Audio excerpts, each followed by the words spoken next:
അരുൺകുമാർ, നിലവിലെ കാലാവസ്ഥ എന്ന് പറയുന്നത് മൂടിക്കെട്ടിയ അന്തരീക്ഷം തന്നെയാണ്. മഴ ഇപ്പോൾ കനത്ത് പെയ്യുന്ന സാഹചര്യമില്ല എന്നുള്ളത് ആശ്വാസകരമാണ്. ഒപ്പം തന്നെ നമ്മൾ നൽകിയിരിക്കുന്ന വാർത്തയുമായി ബന്ധപ്പെട്ട് അതിൻ്റെ ദൃശ്യങ്ങൾ കൂടി ഒരു ഘട്ടത്തിൽ പ്രേക്ഷകരിലേക്ക് എത്തിക്കാമെന്ന് പ്രതീക്ഷിക്കുകയാണ്. കാരണം ഈ IRB നടത്തിയ ദേശീയപാത നിർമ്മാണവുമായി ബന്ധപ്പെട്ടുകൊണ്ട് എങ്ങനെയാണ് മണ്ണിടിച്ചിലുണ്ടായത് എന്നുള്ളതിൻ്റെ ഏറ്റവും ചെറിയ ഒരു ഉദാഹരണമാണ് നമ്മളിപ്പോൾ ദൃശ്യങ്ങളിൽ കാണുന്നത്. ഞാൻ നിൽക്കുന്ന ഈ മേഖലയിൽ തന്നെ ബെഞ്ച് കട്ട് പോലും അല്ലാതെ പൂർണ്ണമായും ഒരു കുന്ന അങ്ങ് ഇടിച്ച് ഇറക്കിയിരിക്കുന്നതിൻ്റെ ദൃശ്യങ്ങളാണ് നമ്മൾ കണ്ടുകൊണ്ടിരിക്കുന്നത്. ഇതിന് സമാനമായ രീതിയിൽ തന്നെ കട്ട് ചെയ്തെടുത്ത മണ്ണ് ആ മേഖലയിൽ നിന്നാണ് ഇത്തരത്തിൽ വലിയ ലാൻഡ് സ്ലൈഡ് ഉണ്ടാകുന്നതും അർജുൻ ഉൾപ്പെടെ രണ്ടുപേരെ ഇപ്പോഴും കാണാമറയത്ത് നിർത്തുകയും ചെയ്യുന്നത്. അതുകൊണ്ട് ഇത്തരം അശാസ്ത്രീയമായ നിർമ്മാണ പ്രവൃത്തികൾക്കെതിരെ നടപടി വേണമെന്ന കാര്യത്തിൽ തർക്കമില്ല. അത് ഏത് തരത്തിലേക്ക് പോകുന്നു എന്നുള്ളതാണ് അറിയേണ്ടത്. പ്രത്യേകിച്ച് IRB അത്രത്തോളം വലിയ കൺസ്ട്രക്ഷൻസ് നടത്തുന്ന ഒരു കമ്പനി എന്നുള്ള നിലയിൽ അതിനെയൊക്കെ നിയമപരമായി അവർ ഏത് രീതിയിൽ കൈകാര്യം ചെയ്യുന്നു, ഏതൊക്കെ ലൂപ്പ് ഹോളുകളിലൂടെ രക്ഷപ്പെട്ടു പോകുന്നു എന്നുള്ളത് മാത്രം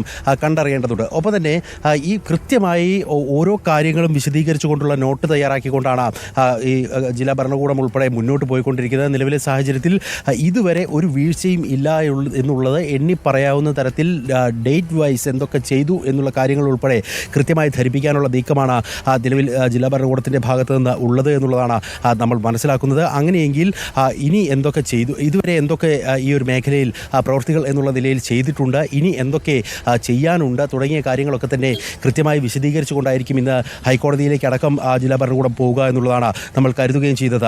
ഓരോ ദിവസവും നടത്തിയിരിക്കുന്ന ഓപ്പറേഷൻസ് ഏത് വിധേനയാണ്, അവിടെ എത്രത്തോളം SDRFിൻ്റെയും NDRFിൻ്റെയും ആർമിയുടെയും ഒക്കെ സംഘങ്ങൾ ഉണ്ടായിരുന്നു, അവർ എന്തൊക്കെ പ്രവൃത്തികളാണ് ചെയ്തിട്ടുള്ളത് തുടങ്ങിയ കാര്യങ്ങളൊക്കെ കൃത്യമായി വിശദീകരിക്കുക. അതുവഴി ഒരു ഘട്ടത്തിൽ പോലും അലംഭാവം ഉണ്ടാകുന്ന സാഹചര്യം ഉണ്ടായിട്ടില്ല എന്നുള്ളത് വിശദീകരിക്കുക എന്നുള്ളത് കൂടി ലക്ഷ്യം വെക്കുകയും ചെയ്തിട്ടുണ്ട്. ഇന്ന് നടക്കാൻ പോകുന്ന കാര്യങ്ങൾ പോലും കൃത്യമായി ഹൈക്കോടതിയെ ധരിപ്പിക്കുക വഴി ഒരു തരത്തിലും ഒരു വിമർശനം കേൾക്കേണ്ട സാഹചര്യത്തിലേക്ക് പോകാതിരിക്കുക എന്നുള്ള നീക്കം തന്നെയായിരിക്കും സ്വാഭാവികമായും ജില്ലാ ഭരണകൂടം സ്വീകരിക്കുക എന്നുള്ളതാണ് നമ്മൾ മനസ്സിലാക്കുന്നത്. അതിൻ്റെ ഭാഗമായാണ് കൂടുതൽ ലോങ് എക്സ്കവേറ്റേഴ്സ് ഉൾപ്പെടെ എത്തിക്കും. ഒപ്പം ഈ മേജർ ജനറൽ ഇന്ദ്രപാലിൻ്റെ നേതൃത്വത്തിലുള്ള ക്യുക്വേ പ്രൈവറ്റ് ലിമിറ്റഡിൻ്റെ ഭാഗത്തു നിന്ന് ഡ്രോൺ ബേസ്ഡ് സിസ്റ്റം എത്തിക്കും തുടങ്ങിയ കാര്യങ്ങളൊക്കെ തന്നെ വേഗത്തിലേക്ക് മാറുന്നത്. ഇതുവരെ ഉണ്ടായിരുന്നതിൽ നിന്ന് കൂടുതൽ ചടുലമായിക്കൊണ്ടുള്ള നീക്കങ്ങൾ ഇപ്പോൾ ഈ ഒരു ജില്ലാ ഭരണകൂടത്തിൻ്റെ ഭാഗത്ത് നിന്ന്, പ്രത്യേകിച്ച് ഈ മേഖലയിൽ രക്ഷാപ്രവർത്തനം നടത്തുന്ന സംഘത്തിൻ്റെ ഭാഗത്ത് നിന്ന് ഉണ്ടാകുന്നു എന്നുള്ളത് കൂടി സൂചിപ്പിക്കുന്നത്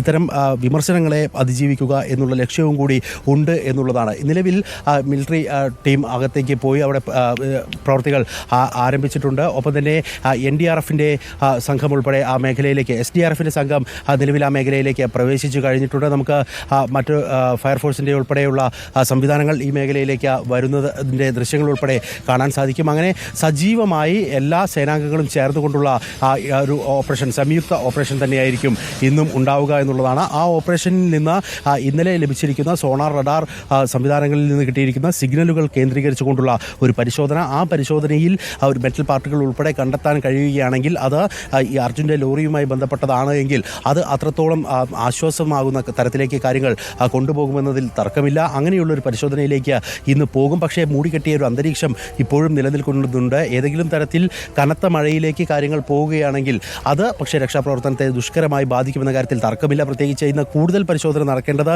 ഗംഗാവലിയിലാണ്. അവിടേക്ക് നേവി സംഘം, NDRF സംഘമൊക്കെ ഇറങ്ങാനുള്ള നീക്കങ്ങൾ നടത്തിക്കൊണ്ടിരിക്കുകയാണ്. അതിനിടയ്ക്ക് ഏതെങ്കിലും വലിയ കനത്ത മഴയിലേക്കൊക്കെ കാര്യങ്ങൾ പോയാൽ വീണ്ടും നദിയുടെ കുത്തൊഴുക്ക് കൂടുകയും അതിൻ്റെ ആഴവും പരപ്പുമൊക്കെ അത്രത്തോളം ഉള്ളത് കൊണ്ട് തന്നെ അവിടെയുള്ള രക്ഷാപ്രവർത്തനം ദുഷ്കരമായി മാറുകയും ഒക്കെ ചെയ്ത സ്ഥിതിയിലേക്ക് പോകും. അങ്ങനെ സംഭവിക്കാതിരിക്കട്ടെ എന്ന് നമുക്ക് ഈ ഘട്ടത്തിൽ ആഗ്രഹിക്കുകയും ചെയ്യാം. എന്തായാലും ഇത്രയും ദിവസം നടന്ന പ്രവർത്തനങ്ങളിൽ നിന്ന് കൂടുതൽ ഊർജ്ജം ഉൾക്കൊണ്ടുകൊണ്ടാണ് ഇന്നലെയും ഇന്നുമൊക്കെ സജീവമായ ഇടപെടൽ നടത്തുന്നത്. നേരത്തെ അരുൺ ചോദിച്ച ചോദ്യത്തിലേക്ക് വരികയാണ്. രഞ്ജിത്തിൽ ഇസ്രായേലി ഉൾപ്പെടെയുള്ള സന്നദ്ധ പ്രവർത്തകർ, അവർ നേരത്തെ തന്നെ ഇവിടെ എത്തി തമ്പടിച്ച ആളുകളുണ്ട്. പ്രത്യേകിച്ച് കോഴിക്കോടിനെ മുക്കം, കൂരാച്ചുണ്ട്, ബാലുശ്ശേരി മേഖലകളിൽ നിന്നൊക്കെ വന്ന ചില ആളുകളൊക്കെ തിരിച്ചു പോയിട്ടുണ്ട്. പക്ഷേ അതിൽ തന്നെ ചില സംഘങ്ങൾ ഇപ്പോഴും ഈ മേഖലയിൽ തുടരുകയും ചെയ്യുന്നുണ്ട്. അവരൊക്കെ ഇന്നലെ ആദ്യഘട്ടത്തിൽ ഈ പ്രവർത്തനത്തിൻ്റെ ഭാഗമാകുവാൻ കഴിയാത്തതിൽ നിരാശ പ്രകടിപ്പിക്കുന്നത് നമ്മൾ കണ്ടിട്ടുണ്ടായിരുന്നു. രഞ്ജിത്ത് ഇസ്രായേലി അടക്കം വൈകാരികമായൊക്കെ പ്രതികരണങ്ങൾ നടത്തുകയും ചെയ്തു. പക്ഷേ കൃത്യമായി ഇന്നലെ സതീഷ് സൈൽ MLA വന്നപ്പോഴും പറഞ്ഞിരിക്കുന്നത്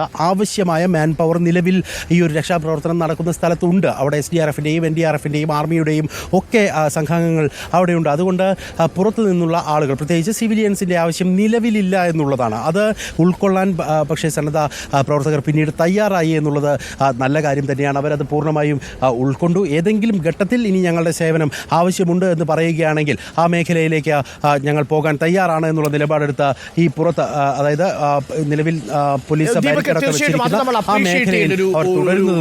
കൂടിയാണ്. പ്രത്യേകിച്ച് മുക്കത്ത് നിന്നും ബാലുശ്ശേരിയിൽ നിന്നും കൂരാച്ചുണ്ടിൽ നിന്നും ഒക്കെ എത്തിയ സന്നദ്ധ പ്രവർത്തകരുണ്ട്. അവർ ദിവസങ്ങളോളം അവിടെ മറ്റ് സംവിധാനങ്ങളൊന്നുമില്ലാതെ മറ്റാരും അവരെ സഹായിക്കാൻ പോലും ഇല്ലാതെ അവരവിടെ തുടരുന്നുണ്ട്.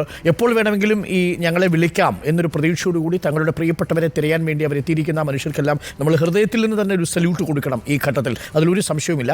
അതേസമയം രഞ്ജിത്ത് ഇസ്രായേലിയെ പോലെ ഈ രക്ഷാപ്രവർത്തന ഭാഗമാകാൻ അമിതാവേശം കാണിക്കുന്ന ചില ആളുകളും ആ ഭാഗത്തുണ്ട് എന്നാണ് ഞാൻ മനസ്സിലാക്കുന്നത്. അങ്ങനെയാണ് സർക്കാരിൻ്റെ സംവിധാനം അതിനെ റിപ്പോർട്ട് ചെയ്തിരിക്കുന്നത്. കാരണം അവിടെ ഒരു സിസ്റ്റം അവിടെ പ്രവർത്തിക്കുന്നുണ്ട്.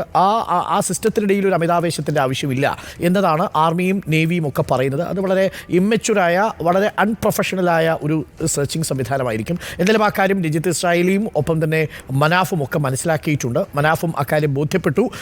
ഈ കുടുംബത്തിനും ഇപ്പോൾ നടക്കുന്ന തെരച്ചിലിൽ സംതൃപ്തിയുണ്ട് എന്നറിയിച്ചിട്ടുണ്ട്. പ്രേക്ഷകർക്ക് ആ ദൃശ്യങ്ങൾ ഇപ്പോൾ കാണാം. റിപ്പോർട്ടറിൻ്റെ സ്ക്രീനിൽ വീണ്ടും ആ ദൃശ്യങ്ങൾ നമ്മൾ ലഭ്യമാക്കിയിരിക്കുന്നു. ഇപ്പോൾ രക്ഷാപ്രവർത്തനം ഇന്ന് 9 മണിക്കാണ് രക്ഷാപ്രവർത്തനം തുടങ്ങുക എന്ന് പറഞ്ഞെങ്കിലും അതിനു മുമ്പ് തന്നെ മണ്ണെടുത്ത് മാറ്റുന്ന പ്രക്രിയകളടക്കം അവിടെ ആരംഭിച്ചിരിക്കുന്നു എന്നുള്ളതാണ്. എന്നാൽ എന്തുകൊണ്ടെന്നാൽ വളരെ ജാഗ്രതയോടുകൂടി തന്നെയാണ് സർക്കാർ ഈ സംവിധാനത്തെ ഇപ്പോൾ കണക്കാക്കുന്നത്. ആദ്യത്തെ 3-4 ദിവസത്തെ ഒരു തരത്തിലുള്ള മാന്ദ്യവും ഇപ്പോഴില്ല. മന്ദഗതിയിലല്ല രക്ഷാപ്രവർത്തനം ഇപ്പോൾ നടക്കുന്നത്. ഊർജിതമായ രക്ഷാപ്രവർത്തനം എന്ന് തന്നെ പറയാം. നേവിയുടെയും ആർമിയുടെയും NDRFിൻ്റെയും SDRFിൻ്റെയും സംഘങ്ങൾ ഷിരൂരിൽ നിന്ന് തത്സമയ ദൃശ്യങ്ങളിൽ പ്രേക്ഷകർക്ക് കാണാം. അവിടെ അതിരാവിലെ തന്നെ 7 മണിക്ക് ആവുമ്പോൾ തന്നെ വാഹനങ്ങൾ എത്തിയിട്ടുണ്ട്. 7:45 ആകുമ്പോൾ തന്നെ മണ്ണ് മാറ്റുന്നതടക്കമുള്ള കാര്യങ്ങളിലേക്കാണ് പോകുന്നത്. ഏറ്റവും നിർണായകമായി തെരച്ചിൽ നടക്കുന്നത് ആ ടിപ്പർ ലോറിയുടെ പുറകുഭാഗം നിൽക്കുന്ന കണ്ടില്ലേ, ആ ടിപ്പർ ലോറിയും 2 ടിപ്പർ ലോറികൾക്കിടയിലുള്ള ആ ജീവനക്കാർ നിൽക്കുന്ന നമ്മുടെ ആർമിയുടെയും NDRFിൻ്റെയും സംഘാംഗങ്ങൾ നിൽക്കുന്ന ഭാഗത്താണ് ഇപ്പോൾ മണ്ണ്, അതിന് തൊട്ട് താഴെയാണ് മണ്ണിടിഞ്ഞ് നിൽക്കുന്നത്. നമ്മുടെ ക്യാമറമാനോട് നമ്മുടെ ക്യാമറയുടെ മുന്നിലൂടെ ആളുകൾ പാസ് ചെയ്യുന്നൊരു കാഴ്ചയുണ്ട്. കഴിയുമെങ്കിൽ അതിന് തീരത്തേക്ക് ആ ക്യാമറ വെച്ച് നമുക്ക് ഇടവേളകളില്ലാതെ ആ ദൃശ്യങ്ങൾ ലഭ്യമാക്കാൻ കഴിയണം. ഇപ്പോൾ പ്രേക്ഷകർ ഏറ്റവും കൂടുതൽ ആശ്രയിക്കുന്നത്, അർജുൻ്റെ കുടുംബവും ആശ്രയിക്കുന്നത് റിപ്പോർട്ടറിൻ്റെ ഇടവേളകളില്ലാതെ പ്രേക്ഷകരിലേക്ക് എത്തുന്ന ഈ ദൃശ്യങ്ങളിലാണ്. മറുകരയിൽ നിന്നാണ് നമ്മൾ ഈ ദൃശ്യങ്ങൾ പകർത്തുന്നത്. ആ മറുകരയിൽ പെട്ട 3 പേരുടെ ജീവൻ നഷ്ടപ്പെട്ടിരുന്നു അന്നത്തെ ഈ മഴവെള്ളത്തിൻ്റെ ഒളിച്ചിൽ.